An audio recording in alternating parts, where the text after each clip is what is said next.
Baik, selamat pagi, selamat sahabat bagi kita semua yang di Indonesia, dan selamat sore untuk saudara-saudara di Amerika.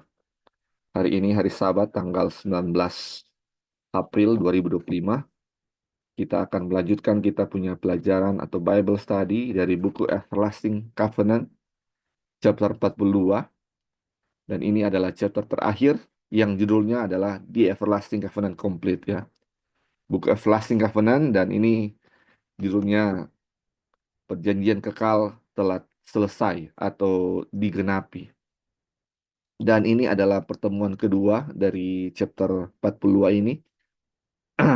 Dan kita akan lanjutkan ya, ini pelajaran dari pelajaran sebelumnya. Dan seperti biasa, sebelum kita akan melanjutkan pelajaran sebelumnya yang kita telah pelajari, kita akan review ya sedikit apa yang sudah kita pelajari waktu lalu. Jadi kalau di chapter 41 kita sudah pelajari waktu lalu bagaimana one fold, one shepherd atau satu kawanan, satu gembala di mana bangsa Israel akan dikumpulkan, baik itu bangsa Israel secara daging maupun eh, s- apa namanya orang-orang kafir di luar sana, semuanya akan dikumpulkan dan semuanya akan menjadi apa? Satu Israel secara rohani ya. Dan orang walaupun dia keturunan Israel secara daging, tetapi dia mempercayai Tuhan, akan dihitung sebagai Israel rohani ya. Tetapi walaupun dia Israel daging, tetapi dia tidak mempercayai Tuhan, dia tidak akan dihitung sebagai apa? Israel rohani.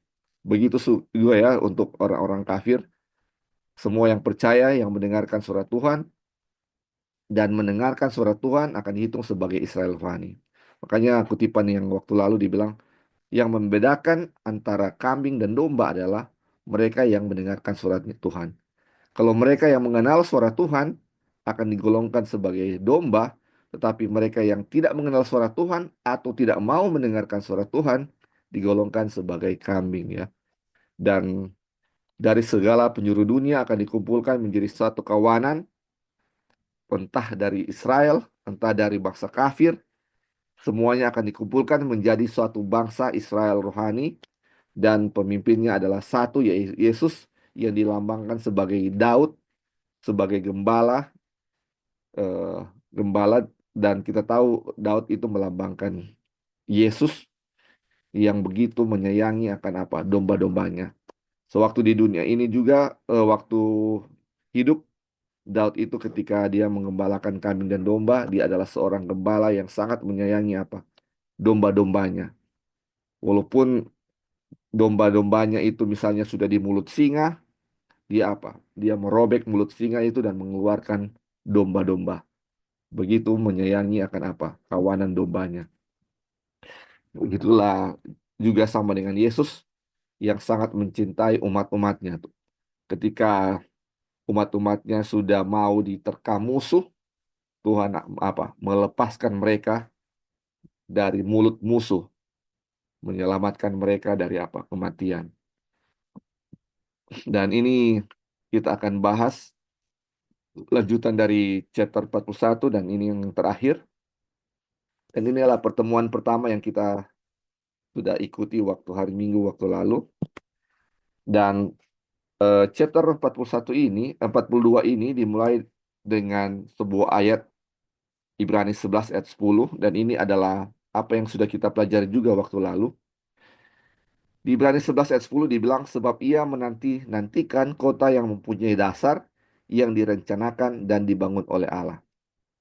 Jadi ini bagaimana janji Tuhan ya kepada Abraham bahwa dia akan memberikan suatu tanah dan akan memberikan suatu kota yang mempunyai dasar atau mempunyai fondasi ya, mempunyai fondasi, dan ini adalah kota yang bukan buatan manusia, dan ini adalah pengharapan umat Tuhan sepanjang zaman. Ini fondasinya atau dasar ini yang kekal dan tak terguncangkan. Dan kita tahu ini adalah kerajaan surga, kerajaan surga atau bumi yang baru yang akan nanti turun.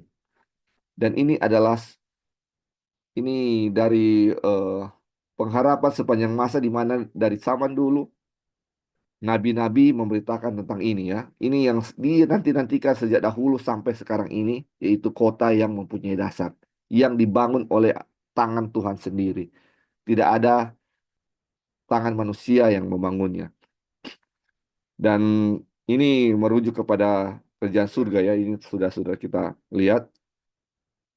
Dan ini adalah suatu hal yang kita harapkan. Nah, ini adalah perjanjian kekal di mana ketika itu sudah digenapi, dipenuhi, inilah yang akan apa kita miliki ya.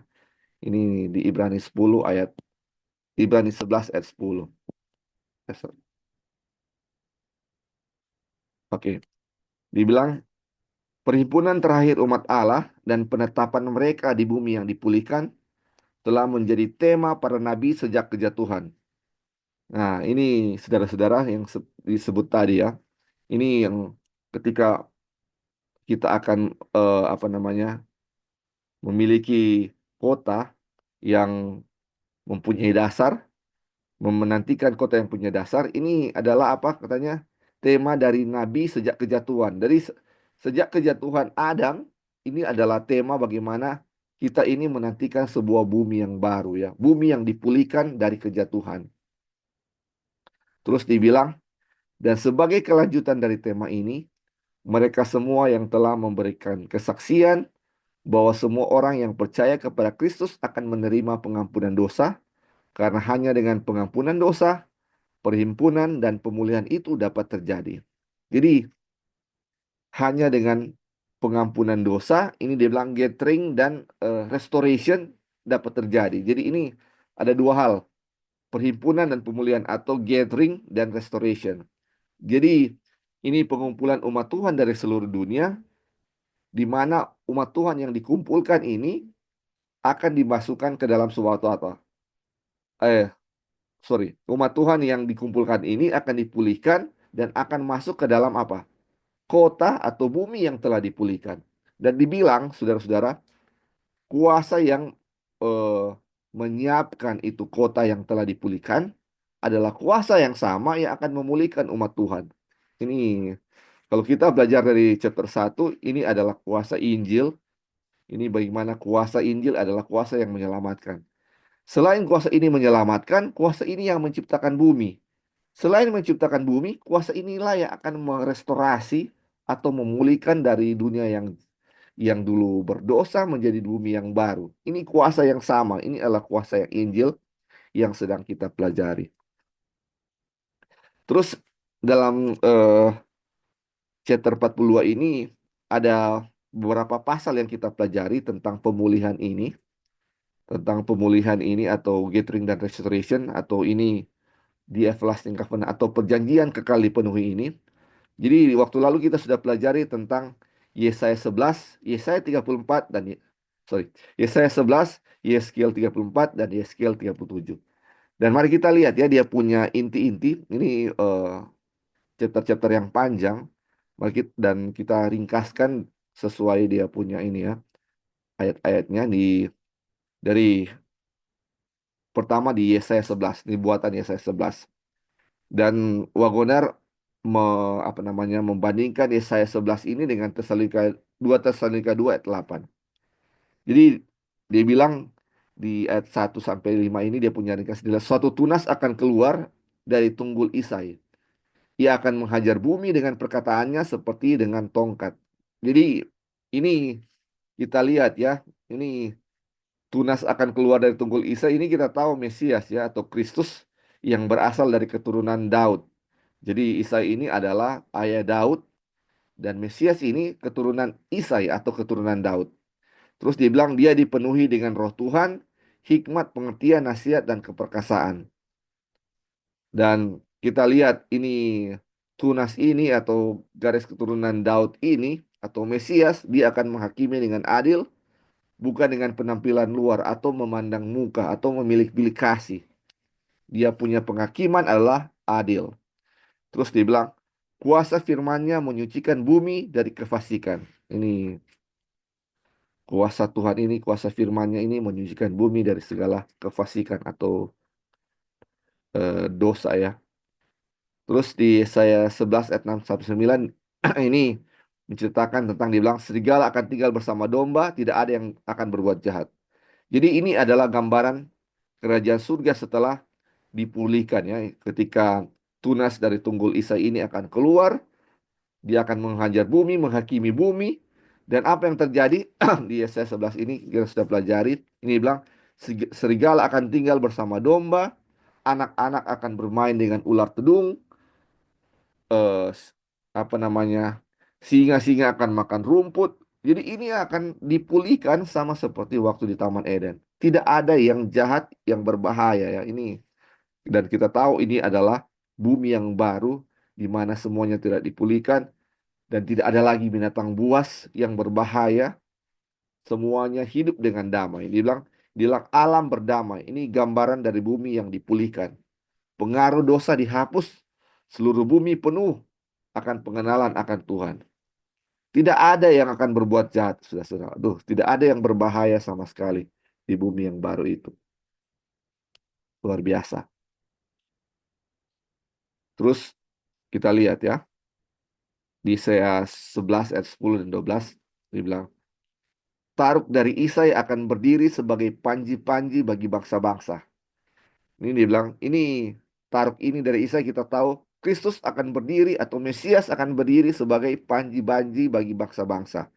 Dan ini dibilang Mesias ini menjadi pusat pengharapan bagi semua bangsa. Dan Tuhan mengumpulkan umatnya dari apa? Seluruh penjuru dunia. Ini adalah gathering ya. Setelah bumi dipulihkan, ini pengumpulan umat Tuhan ya. Dan proses ini disebut sebagai penebusan kedua kalinya. Ini atau dia punya apa namanya restoration ya. Bagaimana bumi dipulihkan dan umat-umat Tuhan dikumpulkan. Ini luar biasa. Duh, ini ya, saudara-saudara di nubuatan Yesaya 11 ini menjadi pengharapan kita biarlah kita bisa menyaksikan ini ya. Menjadi satu bagian dari umat-umat Tuhan yang dikumpulkan dan bisa melihat ya bagaimana domba dan serigala bermain, bagaimana singa-singa makan rumput. Aduh, ini luar biasa, luar biasa, luar biasa. Sulit untuk di apa? Di, dibilang dengan apa? Diucapkan dengan kata-kata. Terus dibilang ya, dibilang pengumpulan domba-domba yang hilang dari Bani Israel ke dalam satu kandang sehingga akan ada satu kandang dan satu gembala dimulai dengan pemberitaan Injil dan digenapi hanya pada saat kedatangan Tuhan dalam kemuliaan bersama dengan malaikatnya dan lebih jauh lagi kuasa dan kemuliaan kedatangan Tuhan itu sama dengan kuasa yang harus menyertai pemberitaan Injil. Waduh, puji Tuhan ya, luar biasa. Jadi ini bagaimana ini kuasa Injil, saudara-saudara. Kuasa Injil ini. Nih, kuasa Injil ini adalah kuasa yang mana kuasa ini yang apa? Mengumpulkan domba-domba yang hilang dari Bani Israel ke dalam satu kandang. Atau ini kuasa Injil yang mengumpulkan umat-umat Tuhan dari seluruh dunia ya. Dari seluruh dunia menjadi satu kandang atau satu kawanan.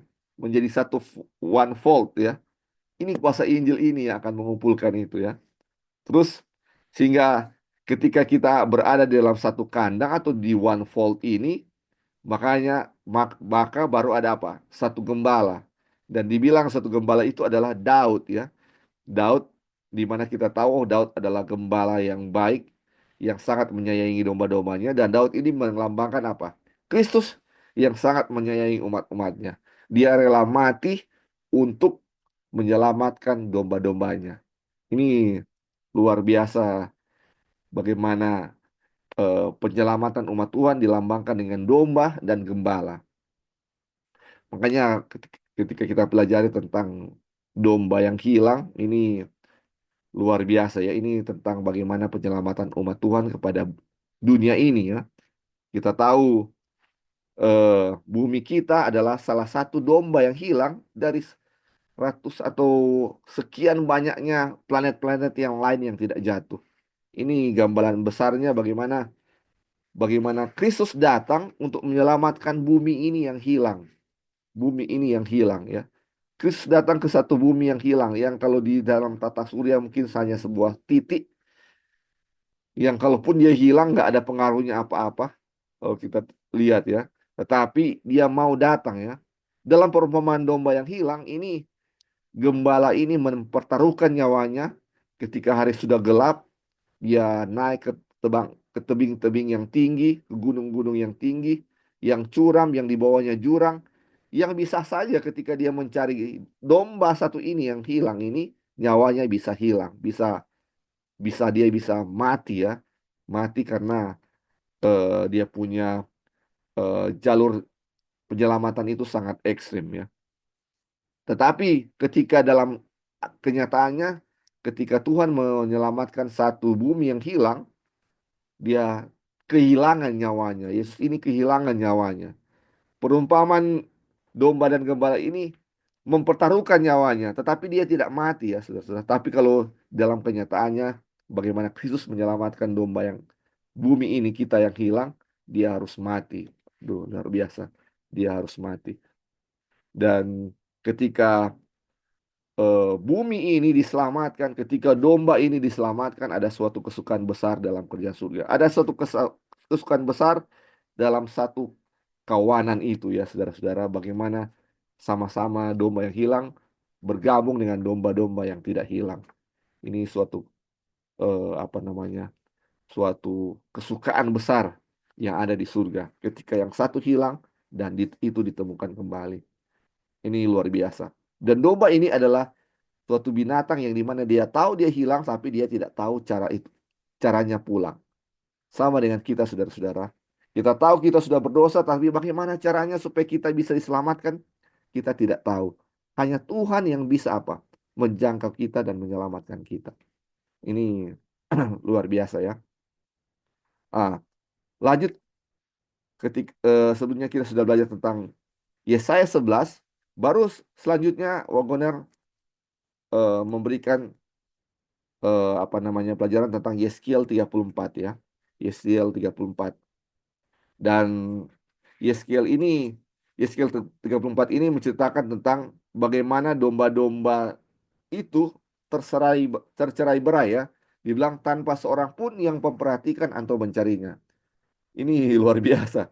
Kalau kita sudah pelajari bahwa gembala yang baik itu ya walaupun hilang di hutan, di bukit-bukit terjal, bukit-bukit batu, dia akan cari. Tapi sekarang kenyataannya yang terjadi, saudara-saudara, di bumi ini, banyak domba-domba yang berserakan, bukan cuma satu, tapi ada banyak. Terus tidak ada seorang pun yang memperhatikan atau mencari. Dan ini kita bilang, dia bilang, gembala-gembala Israel mengabaikan tugas mereka. Domba-domba menjadi bangsa dan tersesat di seluruh penjuru. Kondisi ini menggambarkan kehancuran rohani umat Allah. Jadi, saudara-saudara, ini domba-domba ada di mana-mana. Tersesat, mati kedinginan, atau kalau tidak mati kedinginan, dia akan mati dimakan oleh serigala atau dimakan oleh eh, binatang-binatang buas yang lain. Kalau tidak dicari, hal ini akan terjadi. Dan ini kita sudah tahu ya, ini melambangkan kehancuran rohani umat Tuhan yang mana tidak ada gembala yang mau untuk apa? Mencari atau menyelamatkan dari tersesatan di dunia ini ya. Bagaimana banyak yang sudah tersesat di dunia ini. Itu di Yeskiel 34 ayat 2 sampai 6. Terus di ayat 7 sampai 10 ini dia mau menuntut domba-domba yang tersesat itu kembali ya, kembali. Terus dia bilang iya. Dia bilang Tuhan mengecam para pemimpin rohani yang memintingkan diri sendiri. Ia sendiri akan menjadi lawan mereka dan domba-domba akan dibebaskan dari penindasan rohani. Jadi kalau kita baca di Yeskiel 34 ayat 7 sampai 10 ini menceritakan bagaimana ada gembala-gembala palsu ya, gembala-gembala umpahan yang mereka ini tidak ini mereka bukannya mau menyelamatkan ini domba-domba ini, justru mereka ini yang memakan ini katanya domba-domba ini. Mereka mengambil bulunya, meng- apa namanya, mengambil susunya, bulunya diambil. Pokoknya ini domba-dombanya diperas, tetapi mereka tidak mengembalakan domba-domba ini. Ini luar biasa ya, ini sangat menyedihkan kalau kita lihat. Dan dibilang Tuhan mengecam para pemimpin rohani yang mementingkan diri seperti ini. Yang hanya mementingkan perut mereka, tetapi tidak mempedulikan apa? Domba-dombanya. Ini Yesiel 34 ini. Luar biasa ya. Dan ini Tuhan bilang, Tuhan menuntut domba-domba ini, dan domba-domba ini akan dibebaskan dari penindasan rohani. Ini luar biasa. Terus di Yeskiel 34 ayat 11 sampai 13 dia bilang, Aku sendiri akan memperhatikan domba-dombaku dan akan mencarinya. Jadi ini adalah janji Tuhan secara pribadi, dia akan cari dan akan pulihkan. Ini dia punya ringkasannya, dia bilang, pengumpulan kembali umat dari bangsa-bangsa adalah pekerjaan Mesias. Pekerjaan Mesias. Terus ketika dia apa namanya, dia akan menyelamatkan domba-domba itu dari gembala-gembala palsu, gembala-gembala upahan itu, dan dia bilang dia akan mengangkat satu orang gembala atas mereka, yaitu Daud. Nah, ini yang sudah kita bahas tadi ya. Ini Daud dilambangkan sebagai gembala sejati, dan itu adalah Kristus ya. Bagaimana dia sangat mengasihi domba-dombanya. Terus dia bilang ia akan menggembalakan umat dengan kasih dan keadilan. Pengenapan dari janji kepada Daud. Ini yang apa yang sudah kita pelajari waktu lalu ya. Ini Daud adalah gembala ketika ada anak domba yang diterkam oleh serigala atau singa. Bahkan dari mulut singa itu dia kasih apa? Keluarkan itu anak domba atau domba dari mulut singa itu. Dan dia merobek apa? Mulut singa itu. Ini luar biasa. Itu adalah bagaimana pekerjaan Tuhan ketika umat Tuhan akan segera binasa oleh musuh. Dia mengeluarkan umat Tuhan dari mulut musuh itu ya. Mulut musuh itu. Oke. Terus nubuatan selanjutnya di Yeskiel 37 ya. Ini tentang penglihatan di lembah tulang kering. Jadi di Yeskiel 37 ayat 1 sampai 3 ini Nabi diperlihatkan kepada lembah yang penuh dengan tulang-tulang. Banyak sekali tulang-tulang ini, dan tulang-tulang itu kering ya. So apa ya, ya sudah tulang kering ya. Ini sama dengan orang mati ya, orang mati. Dan ini dibilang tulang-tulang ini melambangkan umat Israel atau umat Tuhan yang sudah tercerai-berai dan kehilangan harapan. Tulang-tulang ini mau apa lagi? Sudah nggak ada harapan lagi. Selain nanti lama-lama kelamaan bisa menjadi apa? Bisa menjadi tanah ya, menjadi tanah karena sudah sudah nggak ada harapan, sudah nggak ada daging, semuanya sudah tidak ada harapan. Dan ini melambangkan kondisi umat umat yang mati dan terputus dari kehidupan Allah. Nah, terus Tuhan bilang, dapatkah tulang-tulang ini hidup kembali? Nah, ini kan dia punya pertanyaan di Yeskiel 37 ini. Makanya dia bilang, firman Tuhan dibilang, hai tulang-tulang yang kering, aku akan memberikan kamu nafas hidup. Jadi ini kita sudah pelajari waktu lalu ya. Ini tulang-tulang kering. Tuhan berfirman bahwa akan ada daging, ada urat-urat. Setelah sudah menjadi daging dan kulit itu sudah bertumbuh, baru Tuhan berikan apa katanya? Nafas hidup. Nafas hidup. Aku akan memberikan nafas hidup. Jadi setelah dari tulang-tulang itu, akhirnya menjadi suatu apa? Menjadi suatu makhluk hidup. Jadi dia punya ringkasan, dia bilang, firman Allah adalah sumber kebangkitan dan pemulihan. Jadi nafas hidup atau ruah atau Roh Kudus ini memberikan kehidupan rohani sejati. Ini dia bilang gambaran pekerjaan Injil dalam kebangkitan rohani. Ini yang terjadi ya, bagaimana tulang-tulang yang kering ini akhirnya menjadi suatu apa? Suatu makhluk hidup. Tulang-tulang yang tidak berpengharapan, yang harusnya sudah mati ya, sudah mati akhirnya menjadi suatu apa? Suatu makhluk yang hidup dan diberi apa? Diberi nafas hidup ya, atau Roh Kudus dikasih dan ada nafas hidup menjadi apa? Menjadi suatu makhluk hidup yang baru ya. Nah, ini suatu host dan ini Yeskiel 37 ayat 7 sampai 10 ini ada host atau tentara yang sangat besar mereka hidup kembali dan menjejakkan kaki mereka suatu tentara atau bilang host ya kalau bahasa Inggris yang sangat besar. Jadi dia punya proses pemulihan dari tulang-tulang yang banyak yang berserakan menjadi tubuh yang lengkap dan akhirnya dihidupkan oleh Roh. Dan ini menggambarkan tentang kebangkitan umat Allah yang bersatu dengan penuh kuasa ya.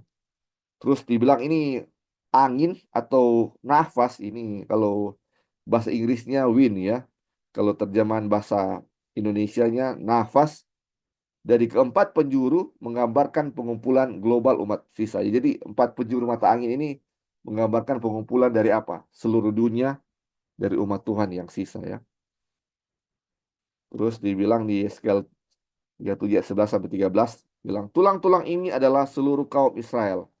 Aku akan membawa kamu ke tanah Israel. Jadi Tuhan menjelaskan bahwa ini adalah kebangkitan rohani dari umat yang putus asa. Jadi ini tulang-tulang ini sebagai seharusnya adalah suatu yang tidak ada pengharapan lagi ya. Tetapi kuasa Tuhan apa yang mustahil tidak ada yang menjadi apa? Tidak mustahil bagi Tuhan ya. Ini kuasa Tuhan, kuasa Injil yang menghidupkan ini, kuasa Injil yang menghidupkan sehingga umat itu menjadi hidup kembali. Terus dibilang pengharapan yang lenyap akan digantikan dengan penggenapan janji. Ia menunjuk pada pemulihan rohani dan literal dari umat Allah. Ini ini pemulihan rohani dan literal dari umat Allah yang kita akan lihat akan terjadi ya, akan terjadi. Nah, ini dia punya Yeskiel 37 yang terakhir yang kita bahas, dia bilang, Aku akan memberikan rohmu ke dalammu dan membiarkan kamu tinggal di tanahmu. Jadi ini pemulihan dimulai oleh pekerjaan Roh Kudus, penempatan kembali umat Tuhan di tanah yang dijanjikan. Akhir dari pembuangan, awal dari pemulihan kekal umat pilihan. Jadi saudara-saudara, setelah Tuhan memulihkan umat Tuhan, Tuhan memulihkan dia punya umat-umatnya yang tanpa pengharapan yang sama seperti tulang-tulang itu menjadi makhluk hidup. Ketika mereka dipulihkan, sekarang mereka akan ditempati di tanah yang sudah dipulihkan. Di tanah yang sudah dipulihkan. Umat-umat yang dipulihkan ditempatkan di tanah yang sudah dipulihkan. Atau eh, apa namanya di bumi yang baru yang sudah dipulihkan dari segala dosa. Dan kita sudah tahu ya bahwa Injil ini adalah kuasa ini yang memulihkan umat Tuhan adalah kuasa yang sama yang mempersiapkan yang mempersiapkan bumi yang baru ini. Kuasa yang sama yaitu kuasa Injil. Kuasa yang menciptakan, kuasa yang menyelamatkan, ini sama ya saudara-saudara, kuasa Injil ini. Ini luar biasa, kuasa yang menebus, kuasa yang menyelamatkan dari kuasa Injil ini. Oke, ini yang sudah kita pelajari ya waktu hari Minggu waktu lalu dari chapter 40. Mungkin saudara-saudara ada tambahan dari chapter 31 ini, chapter 42 ini yang sudah kita pelajari, di mana chapter 42 ini tentang Yesaya 11, Yeskiel 34, dan Yeskiel 37 yang sudah kita pelajari. Mungkin ada yang mau kasih tambahan sebelum kita apa namanya kita lanjut untuk pelajaran hari Sabat ini.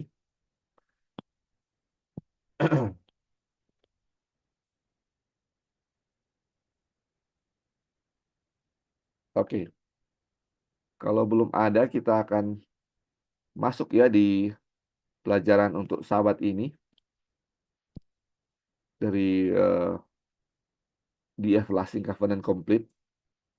Kemarin kita sampai di halaman 10.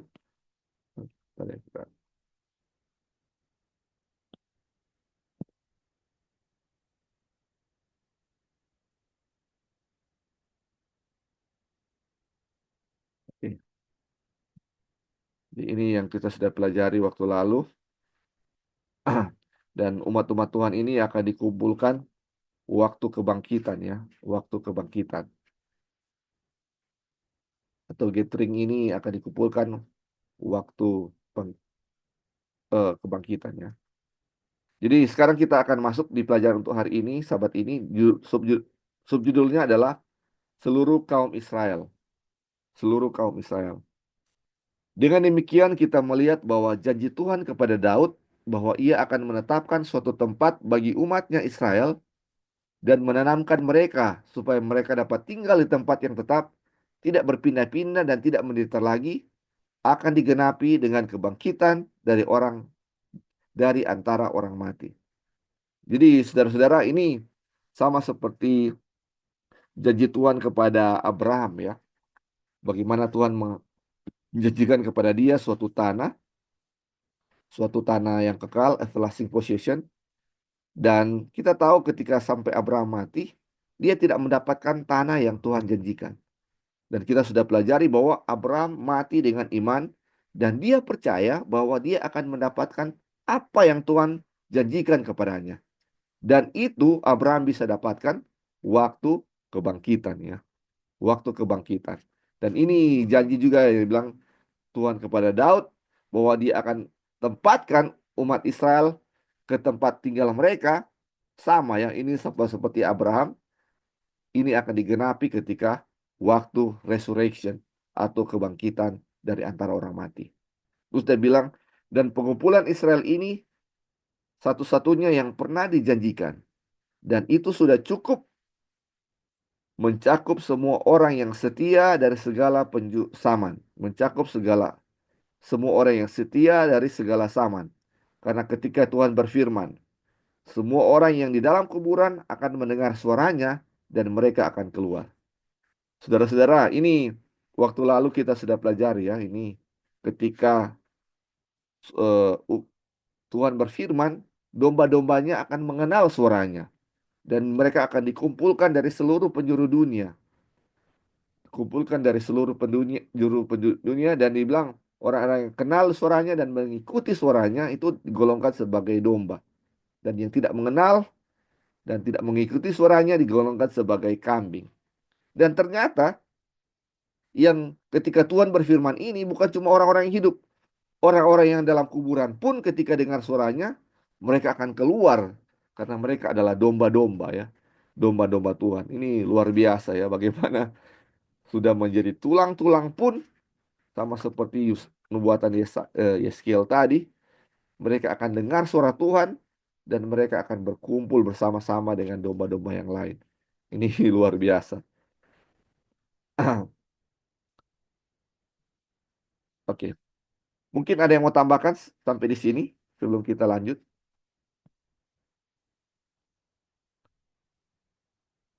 Oke, kalau belum ada kita lanjut ya. Dia bilang, kita telah melihat bahwa perhimpunan ini akan terdiri dari seluruh kaum Israel. Ayat-ayat berikutnya menunjukkan bahwa pada saat itu tidak akan ada pembagian kerajaan, tetapi hanya ada satu kawanan dan satu gembala. Jadi, saudara-saudara, kalau kita lihat ya, kalau dibilang perhimpunan ini akan terdiri dari seluruh kaum Israel. Jadi, kita sudah pelajari sebelumnya ya, saudara-saudara, jangan salah paham bahwa ini cuma dari Israel saja secara daging, tetapi yang dimaksud dengan seluruh kaum Israel ini adalah seluruh kaum Israel secara rohani, baik itu keturunan secara daging maupun bukan secara dagingnya atau orang-orang kafir. Jadi orang-orang kafir pun, orang-orang Gentiles dan seluruh bangsa akan terhitung sebagai kaum Israel ya, kalau mereka mendengarkan surat Tuhan ya. Jadi perhimpunan ini terdiri dari seluruh kaum Israel.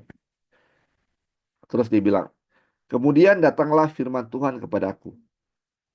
Hai engkau anak manusia, ambillah sepotong papan dan tulis di atasnya. Kalau bahasa Inggrisnya one stick ya, atau tongkat, atau ya tongkat atau apa namanya cabang atau apa ya. Ini tapi boleh sepotong papan. Terus dibilang untuk Yehuda dan orang-orang Israel yang bersekutu dengan dia.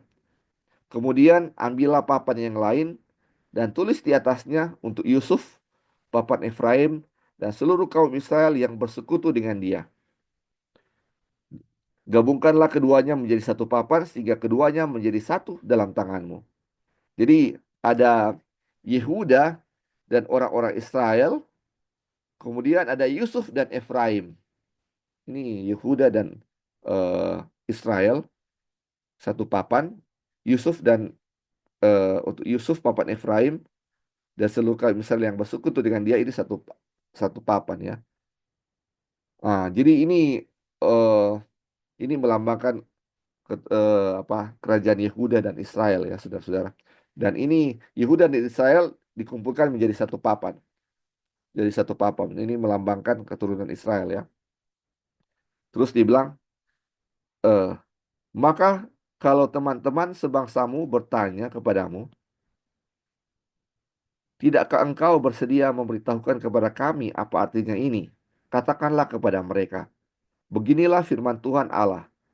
Aku mengambil papan Yusuf yang dalam tangan Efraim, beserta suku-suku Israel yang bersekutu dengan dia, dan menggabungkannya dengan papan Yehuda, dan aku akan menjadikan mereka satu papan, sehingga mereka menjadi satu dalam tanganku.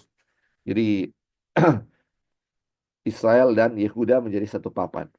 Terus dia bilang, dan sedang engkau memegang papan-papan yang kau tulis itu dalam tanganmu di hadapan mereka, katakanlah kepadanya, beginilah firman Tuhan Allah, sungguh aku menjemput orang Israel dari tengah-tengah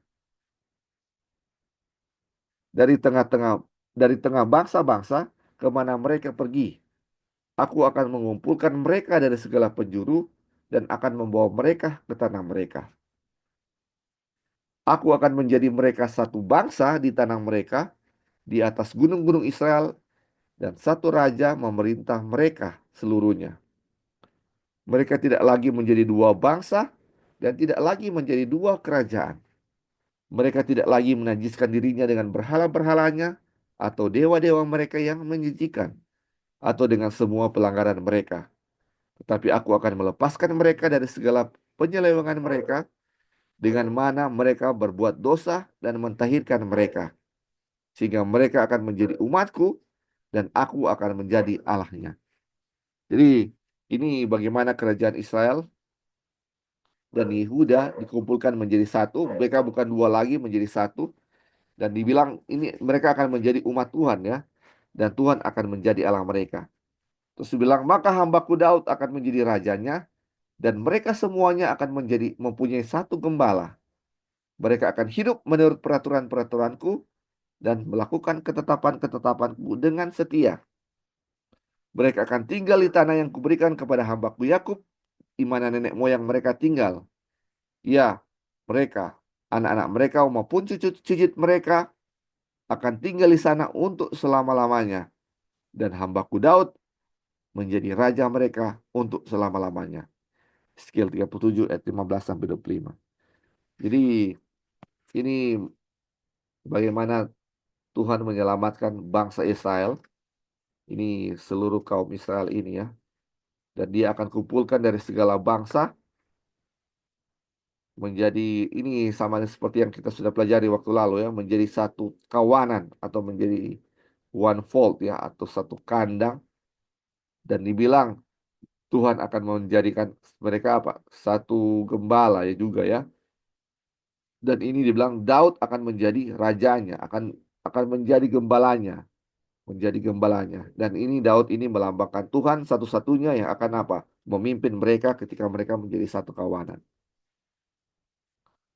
Dan ini ketika mereka menjadi satu kawanan, satu gembala, mereka akan dibawa ke tempat mereka, di tanah mereka untuk selama-lamanya. Atau menjadi everlasting possession, milik mereka selama-lamanya ya. Seperti yang dijanjikan Tuhan. Berarti ketika mereka di tanah yang kekal untuk selama-lamanya, berarti hidup mereka adalah hidup yang kekal. Jadi satu kawanan yang dikumpulkan ini dari segala penjuru dunia ini akan menjadi satu eh, apa namanya?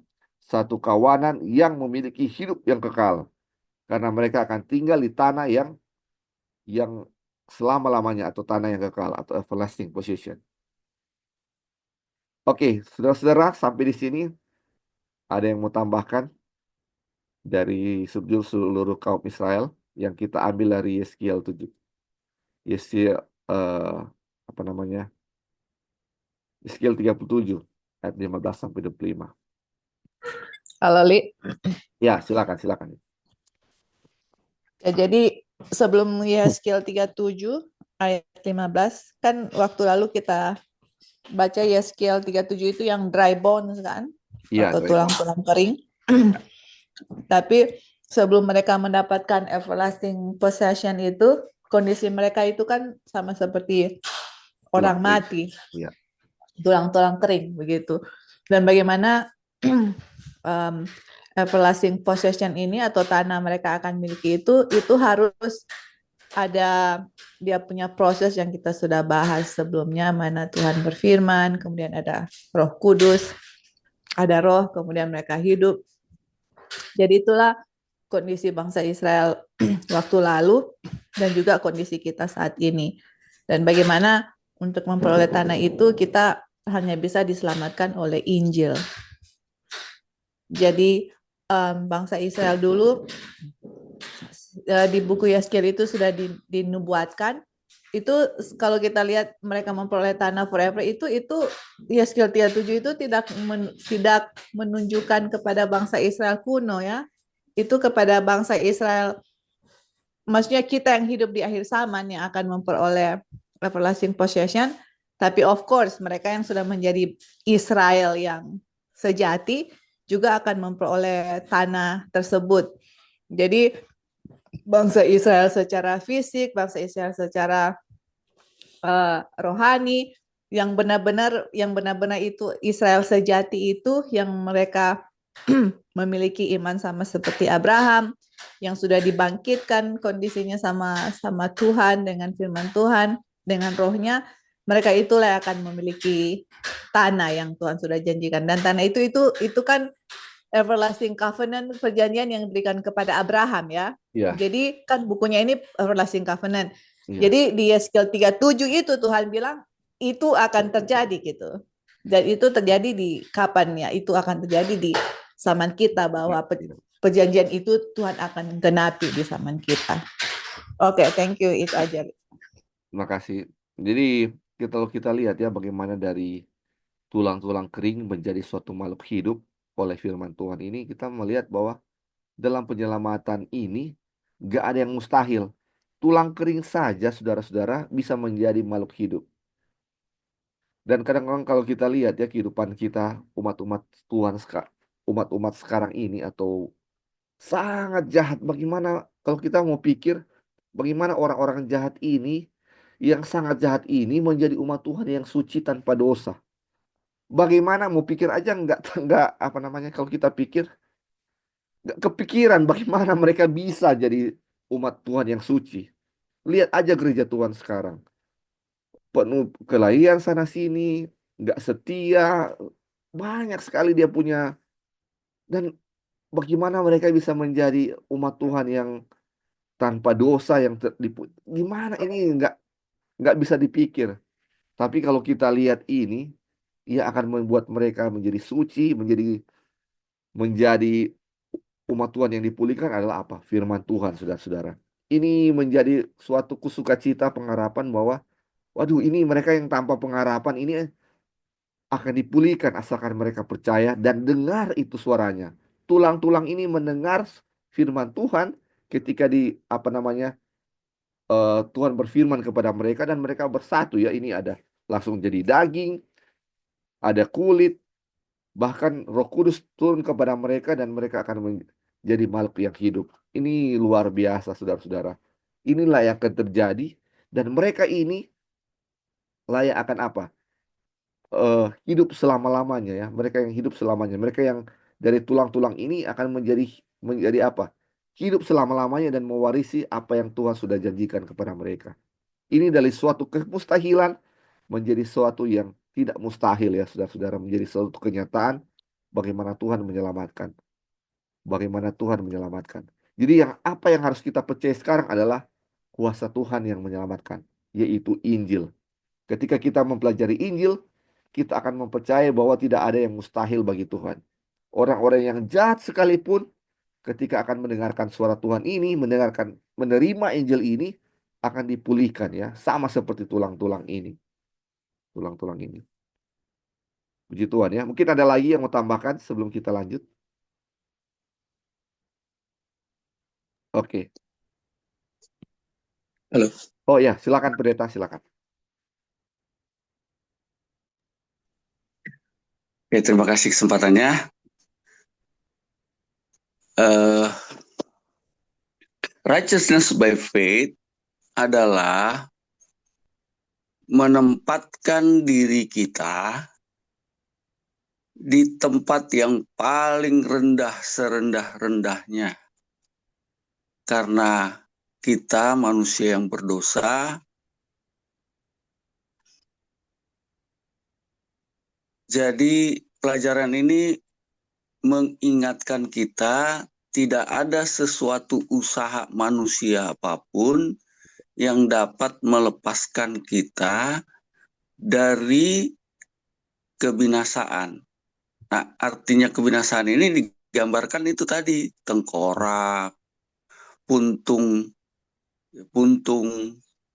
lalu kalau pelajaran sekolah sahabat kita, ini anak yang dilahirkan terus tidak dibiarkan sebenarnya dibuang begitu saja. Ya, inilah kondisi manusia. Dan righteousness by faith itu mengingatkan kondisi kita sebagai manusia itu seperti itu. Oke. Nah, lalu diambillah kita ini kan, diambil.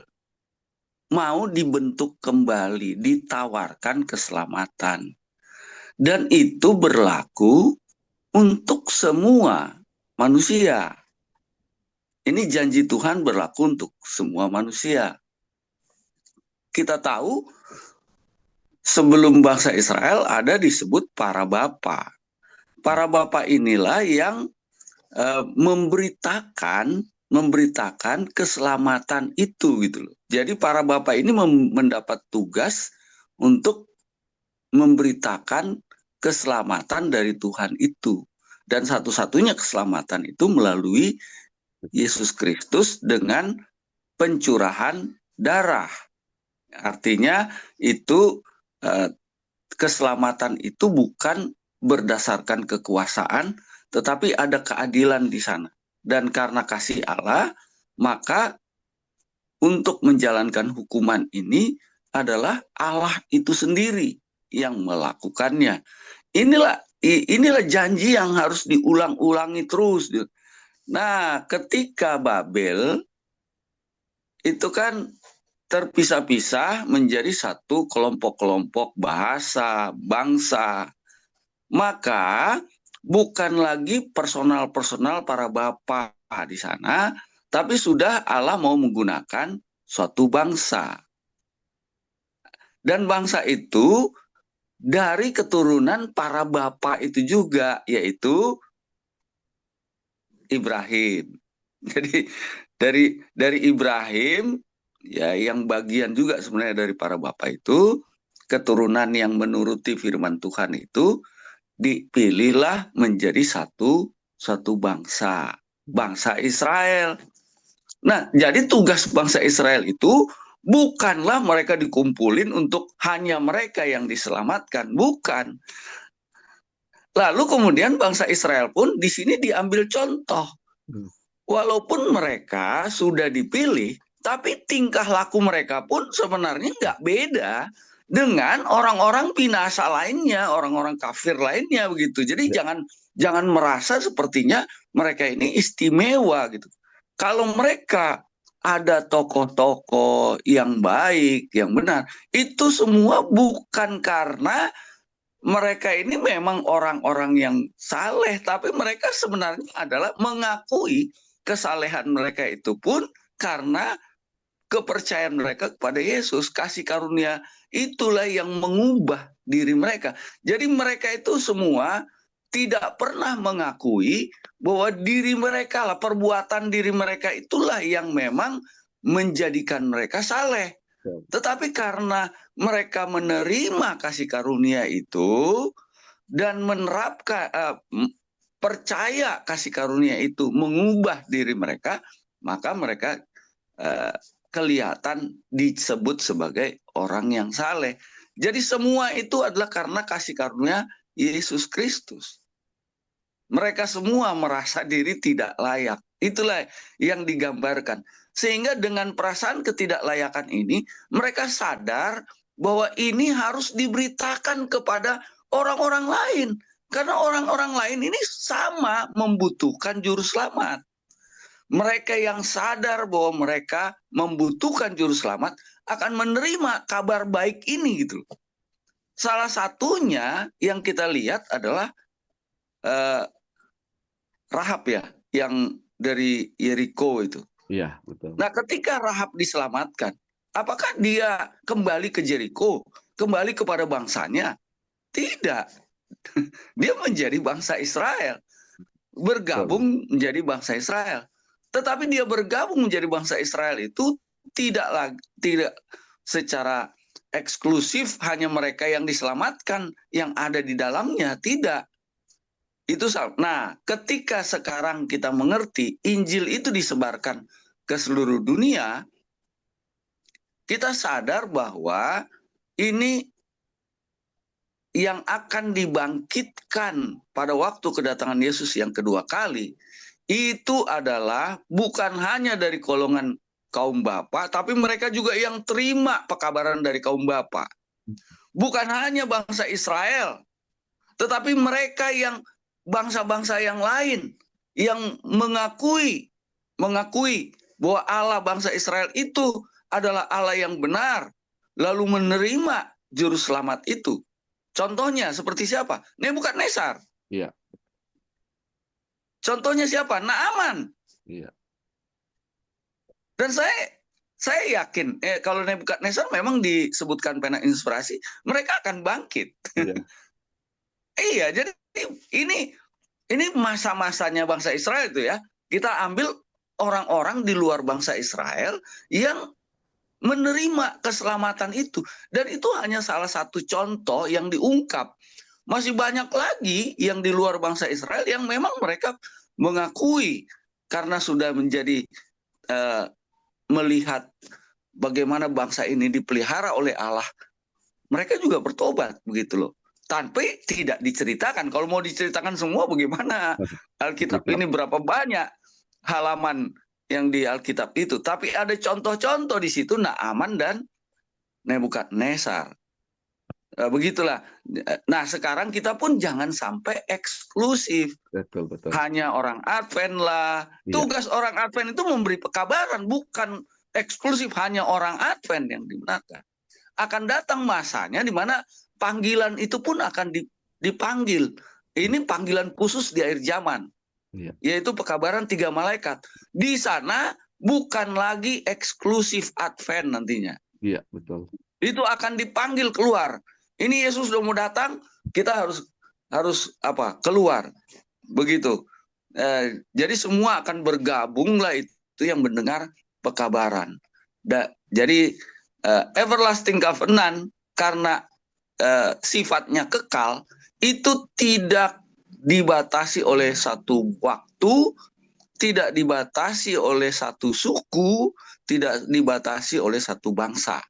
Tetapi everlasting covenant, janji yang kekal itu dimiliki oleh semua manusia. Berbahagialah ketika kita sudah terpanggil, kita digunakan oleh Allah menjadi juru kabar memberitakan perjanjian yang kekal ini sehingga banyak orang juga bisa menerima keselamatan. Terima kasih. Amin. Ya, puji Tuhan ya. Terima kasih pendeta sudah tambahkan. Jadi semakin jelas apa yang sudah kita pelajari sepanjang pelajaran ini ya. Bagaimana kita sebagai umat Tuhan atau umat Advent sama seperti bangsa Israel adalah bagaimana Allah Tuhan untuk bisa menjadi alatnya ya. Jangan merasa eksklusif dengan apa yang pengetahuan yang kita miliki. Karena semua orang memiliki hak yang sama untuk diselamatkan. Ada sedikit tambahan yang kelupaan. Ya. Dari suku bangsa Israel itu sendiri ya, kita lihat dulu nama suku itu kan diambil dari anak-anak Yakub ya. Iya. Nah sekarang dari anak Yakub ke suku bangsa Israel tidak semua masuk. Betul. Karena di sana ada satu yang keluar digantikan dengan anak-anak Yusuf. Iya, betul. Nah, sekarang kita bandingkan juga dari suku bangsa Israel yang disebutkan oleh Musa dibandingkan dengan suku bangsa Israel yang dimeteraikan itu pun ada yang tidak dicantumkan, suku Dan. Jadi pertanyaan, kalau eksklusif bangsa itu, kemana suku Dan? Betul, betul. Ada yang hilang di sana. Jadi nggak sempurna, nggak sempurna itu suku, artinya gambaran suku itu ya, gitu. Jadi ini menggambarkan Israel itu bukan eksklusif mereka yang diselamatkan begitu. Jadi itu hanyalah satu gambaran sosok umat Allah, kumpulan umat Allah yang dipanggil keluar untuk memberitakan apa yang mereka telah terima. Jangan dimakan sendiri apa yang mereka terima. Itu tujuannya. Bukan berbangga apa yang mereka terima dan membanggakan ini, orang lain nggak usah selamat, nggak usah mendapatkan itu, supaya kelihatan kita itu lebih istimewa dari mereka. Ini kan sudah apa namanya, mementingkan diri dan sombong justru di situ. Ya, ini gambarannya ya. Jadi sekali lagi, everlasting covenant itu adalah perjanjian kekal, tidak dibatasi oleh suku, oleh waktu, dan batasan-batasan yang lain. Semua milik semua manusia yang mau menerima, mengakui, mengenal Yesus sebagai juru selamat. Terima kasih. Iya, terima kasih sekali lagi pendeta ya. Jadi sudah lebih jelas ya. Jadi everlasting covenant tidak memandang suku dari mana dia, apakah Israel atau dari mana Gentiles, itu adalah semua menjadi bagian kita. Mau Advent atau bukan, menjadi bagian kita semua ya. Puji Tuhan. Mungkin ada lagi yang mau tambahkan, saudara-saudara? Oke, sudah jelas ya, saudara-saudara. Kita akan lanjut ya, kita punya eh, pelajaran. Dia bilang, sekarang perhatikan secara khusus apa yang berikut ini. Aku akan mengadakan perjanjian damai dengan mereka, dan itu akan menjadi perjanjian yang kekal dengan mereka. Aku akan memberkati mereka dan membuat mereka banyak dan memberikan tempat kudusku di tengah-tengah mereka untuk selama-lamanya. Tempat kediamanku pun akan ada pada mereka, dan aku akan menjadi Allah mereka, dan mereka akan menjadi umatku. Maka bangsa-bangsa akan mengetahui bahwa aku Tuhan menguduskan Israel pada waktu tempat kudusku berada di tengah-tengah mereka untuk selama-lamanya. Pada waktu itu, pada waktu kota kudus itu turun dari langit, kota kudus itu turun dari Allah dari langit, terdengarlah suara yang mengatakan, kemah Allah ada di tengah-tengah manusia, dan ia akan diam bersama-sama dengan mereka. Allah sendiri akan menyertai mereka dan menjadi Allah mereka. Wahyu 12, 21 ayat 3. Jadi saudara-saudara, ini seperti yang ditambahkan tadi, ini adalah menjadi bagian kita semua, dan mereka ini adalah yang kata-kata mereka ini adalah kita semua ya saudara-saudara. Kita semua yang tidak memandang suku atau bahasa atau apapun, kita semua menjadi eh, bagian dari perjanjian Tuhan, perjanjian damai Tuhan. Perjanjian damai Tuhan itu ya, kalau kita percaya kepada Tuhan. Dia bilang kita akan menjadi apa? Menjadi suatu bangsa yang besar. Jadi dia bilang Tuhan akan memberikan tempat kudusnya kepada kita ya untuk selama-lamanya. Dan Tuhan akan menjadi Allah kita, dan kita akan menjadi apa namanya, dia bilang, dan Tuhan akan menyertai kita ya untuk selama-lamanya ya, dan Allah atau apa namanya, Allah akan menjadi Allah kita ya, dan kemahnya, dia punya tabernakel, dia punya bait sucinya akan turun di tengah-tengah manusia. Ini luar biasa janji Tuhan. Inilah namanya everlasting covenant, perjanjian perjanjian kekal untuk kita ya, perjanjian damai sejahtera, covenant of peace untuk kita. Ini luar biasa, ini janji-janji Tuhan kepada kita, memberikan suatu pengharapan sama seperti tulang kering yang tidak ada pengharapan diberikan firman Tuhan menjadi suatu apa? Sesuatu yang berpengharapan, sesuatu yang hidup. Inilah yang diberikan kepada kita ya. Oke, mungkin ada yang mau tambahkan sampai di sini, saudara-saudara? Oke, kalau belum ada kita lanjut ya. Ini subjudulnya penghakiman Tuhan atas semua bangsa. Bahwa pembebasan Israel bukanlah urusan lokal Israel belaka. Jelas terlihat dalam hukuman yang diancamkan kepada Babel dalam Yeremia pasal 25. Pada akhir masa pembuangan selama 70 tahun itulah Allah bermaksud menjatuhkan hukuman tersebut.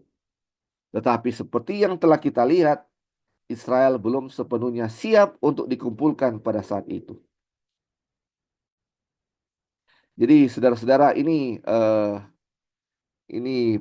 penghakiman Tuhan ini kepada semua bangsa ya saudara-saudara. Jadi ini ketika ada penghakiman ini bukan cuman urusan Israel dalam dalam Israel aja yang orang lain nak terlibat. Enggak, bukan seperti itu. Ketika masa 70 tahun terakhir, 70 tahun berakhir itu sebenarnya ini tentang penghakiman Tuhan akan berlaku kepada seluruh umat Tuhan, seluruh bumi ya. Di mana ketika waktu itu adalah kerajaan Babel yang berkuasa dan ketika Babel hancur harusnya itu menjadi suatu apa? Suatu kehancuran bumi ya waktu itu atau ini penghakiman Tuhan akan segera terjadi. Tapi karena Israel belum siap waktu itu, ini dibilang belum sepenuhnya siap untuk dikumpulkan, belum siap untuk di-gathering waktu itu. Jadi akhir 70 tahun itu belum sebagai akhir dunia ya. Tetap Babel itu dihukum dan apa namanya selanjutnya sudah ada kerajaan Media Persia, tetapi untuk penghukuman terakhir belum terjadi saat itu karena umat Israel atau umat Tuhan belum siap untuk dikumpulkan. Terus dibilang sejak hari itu sampai sekarang banyak umat Tuhan yang berada di Babel. Sehingga firman itu datang pada hari-hari terakhir ini dan juga pada waktu itu. Keluarlah kamu hai umatku. Namun demikian Allah memulai penghukuman atas Babel pada waktu itu. Dan ayat-ayat berikut ini akan menunjukkan bahwa janji-janji kepada Israel dan ancaman hukuman atas para penindas mereka menyangkut seluruh bumi. Jadi saudara-saudara, ini panggilan untuk keluar dari Babel. Dia punya literal memang waktu itu terjadi ketika umat Tuhan dipanggil dari Babel untuk keluar dan membangun kembali Yerusalem ya, saudara-saudara. Itu panggilan untuk keluar. Di mana kita tahu waktu itu umat-umat Tuhan selama penawanan ada yang sudah mempunyai rumah, ada yang sudah eh, enak ya tinggal di Babel, mereka sudah nyaman tinggal di Babel dan sudah tidak mau lagi untuk tinggal kembali ke Yerusalem ya. Kalau kembali ke Yerusalem mereka harus mulai dia punya hidup dari awal lagi, dari nol lagi mereka harus hidup. Mungkin harus bangun rumah lagi, harus ini, banyak hal yang harus dilakukan. Tetapi kita lihat ya, ini sebenarnya pembebasan dari Babel ini, keluar dari Babel ini sama seperti keluar dari Mesir. Bagaimana di Mesir itu banyak sekali masalah penyembahan ya, bagaimana penyembahan apa yang terjadi di Mesir, penyembahan apa yang ada di Babylon. Itu yang makanya umat Tuhan dipanggil keluar dari sana. Di sana makanya dibilang keluar dari Babel itu bukan hanya keluar dari suatu kota, tetapi ini keluar dari segala kejahatan mereka, dari segala kesombongan mereka. Ini Babel melambangkan kota yang kacau, yang sombong, yang ya sangat mementingkan menyombongkan diri mereka. Jadi ini panggilan umat Tuhan dari dulu sampai sekarang ini adalah keluar dari Babel. Kalau dulu ini keluar secara literal, sekarang secara rohani bagaimana kita keluar dari kita punya apa? Kesombongan pribadi, apalagi apa? Kesombongan rohani. Ini keluar dari hal-hal tersebut. Dan ketika panggilan dari Babel ini panggilan keluar dari Babel adalah apa? Pekabaran malaikat kedua ya. Ini sebelum kedatangan Tuhan yang kedua kali. Ini ini menyangkut katanya seluruh bumi ya. Ini mencangkut seluruh bumi. Ini bukan cuma masalah lokal Israel, Tetapi ini pekabaran malaikat ketiga, pekabaran tiga malaikat dan malaikat kedua ini apa? Ini semuanya menyangkut seluruh bumi ya, saudara-saudara. Oke, ada yang mau tambahkan sebelum kita lanjut? Oke, kita lanjut ya, biar lebih jelas dia punya ayat. Dia bilang, beginilah firman Tuhan Allah Israel kepadaku. Ambillah dari tanganku piala berisi anggur kemarahan amarah ini, dan minumkanlah isinya kepada seluruh bangsa yang kepadanya aku mengutus engkau. Dan mereka akan minum dan tergerak supaya mereka minum.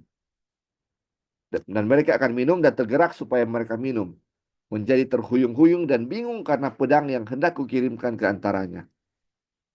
Maka aku akan mengambil piala itu dari tangan Tuhan, lalu meminumkan isinya kepada segala bangsa yang kepadanya Tuhan mengutus aku, yakni kepada Yerusalem dan kota-kota Yehuda, beserta raja-rajanya dan pemuka-pemukanya. Itu membuat semuanya itu menjadi reruntuhan, ketadusan, dan sasaran suitan, dan kutuk seperti halnya pada hari ini. Kepada Firaun, Raja Mesir, serta pegawainya, dan pemuka-pemukanya, dan segenap rakyatnya.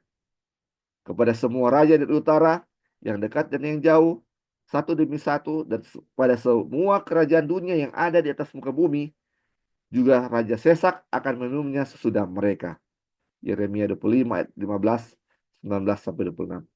Saudara-saudara, kalau kita perhatikan ini anggur ya, ini anggur murka Tuhan. Kalau bahasa Inggrisnya eh, wine cup of this fury. Jadi ini anggur kemarahan Tuhan. Ini harus diminum. Dan kalau kita lihat dia punya urutan, yang diminum dulu adalah Yehuda dan eh, Yerusalem. Yerusalem ya, kepada Yerusalem dan kota-kota Yehuda. Ini melambangkan bagaimana ini umat Tuhan yang dulu akan meminum murka Tuhan ya, murka amarah kehangatan atau dia punya panasnya amarah murka Tuhan ini. Baru setelah Yehuda, baru ini dibilang kepada Mesir ya. Ini kepada Mesir dan raja di utara. Ini Mesir melambangkan dunia ya. Ini kalau kita lihat murka Tuhan akan berlaku atas umat Tuhan dulu baru kepada dunia ya. Ini dia punya urutan seperti ini. Dan dibilang semua akan meminum dia punya kehangatan murka Tuhan ini atau panasnya murka Tuhan ini. Terus dibilang, kemudian haruslah kau katakan kepada mereka, beginilah firman Tuhan semesta alam, Allah Israel. Minumlah sampai mabuk dan muntah-muntah. Rebahlah dan jangan bangun lagi. Oleh karena pedang yang hendak kukirimkan ke antara kamu. Tapi apabila mereka enggan menerima piala itu dari tanganmu untuk meminum isinya, maka haruslah kau katakan kepada mereka, beginilah firman Tuhan semesta alam. Kamu wajib meminumnya. Kalau dia punya bahasa Inggris, ye shall certainly drink. Kamu harus minum ini. Sebab sesungguhnya di kota yang namaku telah diserukan di atasnya, aku akan mulai mendatangkan malapetaka. Masakan kamu ini akan bebas dari hukuman. Kamu tidak akan bebas dari hukuman. Sebab aku ini mengerahkan pedang ke atas segenap penduduk bumi. Demikianlah firman Tuhan semesta alam. Dan engkau ini, nubuatkanlah segala firman ini kepada mereka. Katakanlah kepada mereka, Tuhan akan menengking dari tempat tinggi dan mendengarkan suaranya dari tempat pernaungan yang kudus. Ia akan mengangkat hebat terhadap tempat pengembalaannya, suatu pekik, seperti yang dipekikan pengirik-pengirik buah anggur terhadap segenap penduduk bumi. Jadi ini saudara-saudara, ini firman Tuhan ya, bahwa semua orang harus meminum. Ini tidak ada yang luput dari amarah Tuhan atau penghakiman Tuhan. Apakah itu umat Tuhan, apakah itu bukan umat Tuhan atau seluruh bumi, itu akan berlangsung ya. Tidak akan yang ada yang terlewat dari penghukuman atau penghakiman Tuhan. Terus dibilang, deru perang akan sampai ke ujung bumi, sebab Tuhan mempunyai pengaduan terhadap bangsa-bangsa. Ia akan berperkara dengan segala makhluk. Orang-orang fasik akan diserahkannya kepada pedang. Demikianlah firman Tuhan. Jadi saudara-saudara, ini deru perang akan sampai ke ujung bumi. Ini adalah masa di mana sebelum pengumpulan terjadi atau suatu kebangkitan atau gimana Mesias akan datang kembali, akan ada deru perang sampai ke seluruh bumi, ke ujung bumi. Dan ini deru perang ini bertahun-tahun belakang ini sering kita dengar. Dan mungkin ini di depan kita akan ada perang lagi ya saudara-saudara. Dan ini akan yang terjadi ya. Terus dibilang, beginilah firman Tuhan semesta alam. Sesungguhnya malapetaka akan menjalar dari bangsa ke bangsa. Suatu badai besar akan berkecamuk dari ujung bumi, dari ujung-ujung bumi. Pada hari itu akan berkelimpangan orang-orang yang mati terbunuh oleh Tuhan dan dari ujung bumi sampai ke ujung bumi.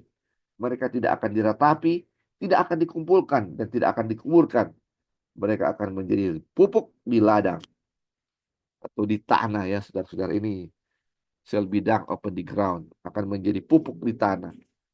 Ini apa yang akan terjadi saudara-saudara, akan ada malapetaka. Dibilang ada badai besar, mungkin kalau di kutipan lain akan ada gempa bumi, segala macam malapetaka akan apa? Akan datang menimpa bumi di mana penghakiman Tuhan akan segera terjadi. Dan banyak orang yang akan mati terbunuh. Kita lihat ya, ini banyak yang mati terbunuh dan ketika orang-orang terbunuh ini mati dalam apa namanya? Dalam malapetaka-malapetaka ini, mereka tidak akan dikuburkan seperti biasanya. Ini mereka mati di situ ya. Mungkin mayat mereka tidak ditemukan lagi. Ini, luar biasa. Terus dia bilang, mengeluh dan berteriaklah hai para gembala. Aduh, berguling-gulinglah dalam debu, hai pemimpin-pemimpin kawanan kambing domba. Sebab sudah genap waktunya kamu disembelih dan kamu akan rebah seperti domba jantan pilihan.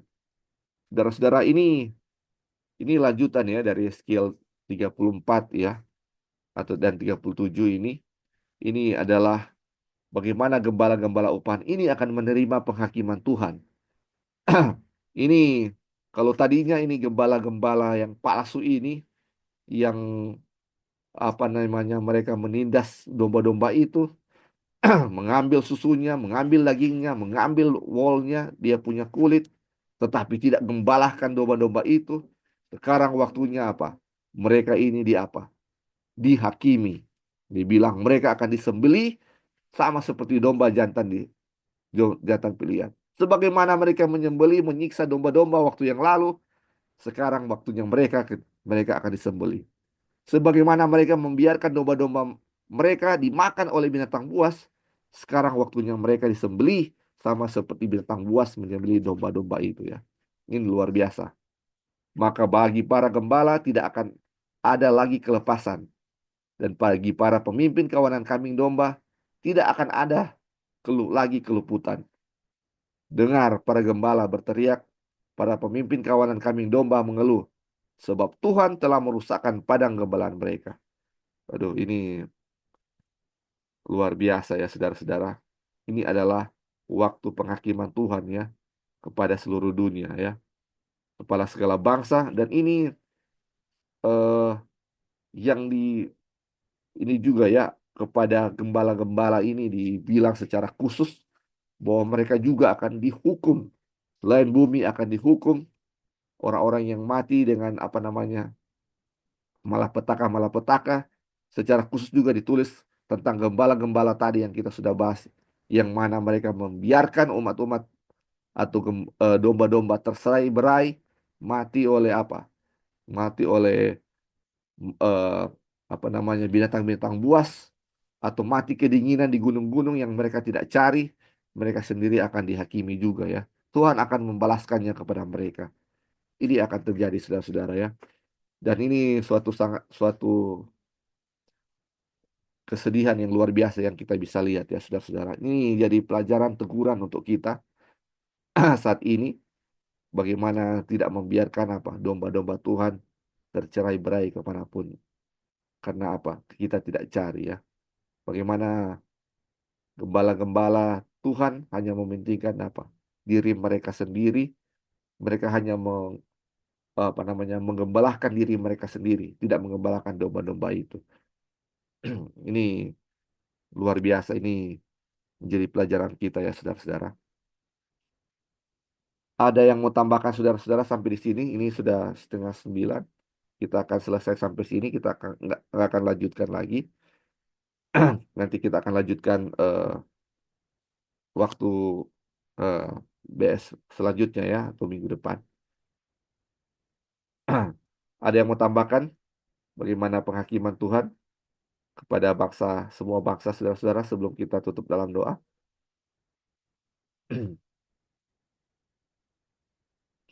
Oke,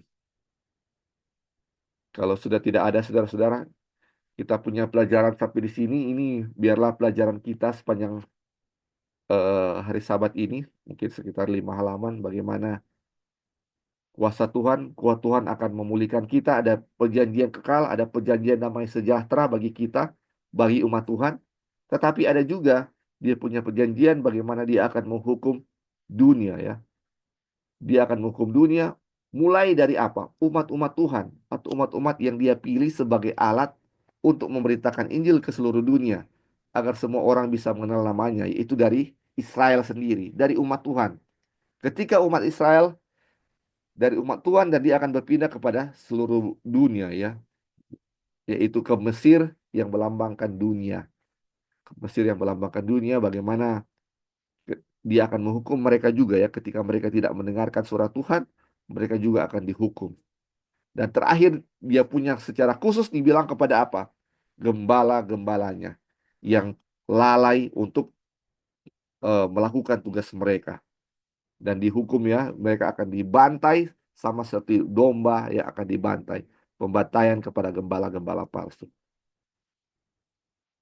Puji Tuhan ya saudara-saudara, ini hari Sabat ini kita mempelajari 2 hal ya. Janji damai sejahtera dan bagaimana penghakiman Tuhan kepada kita.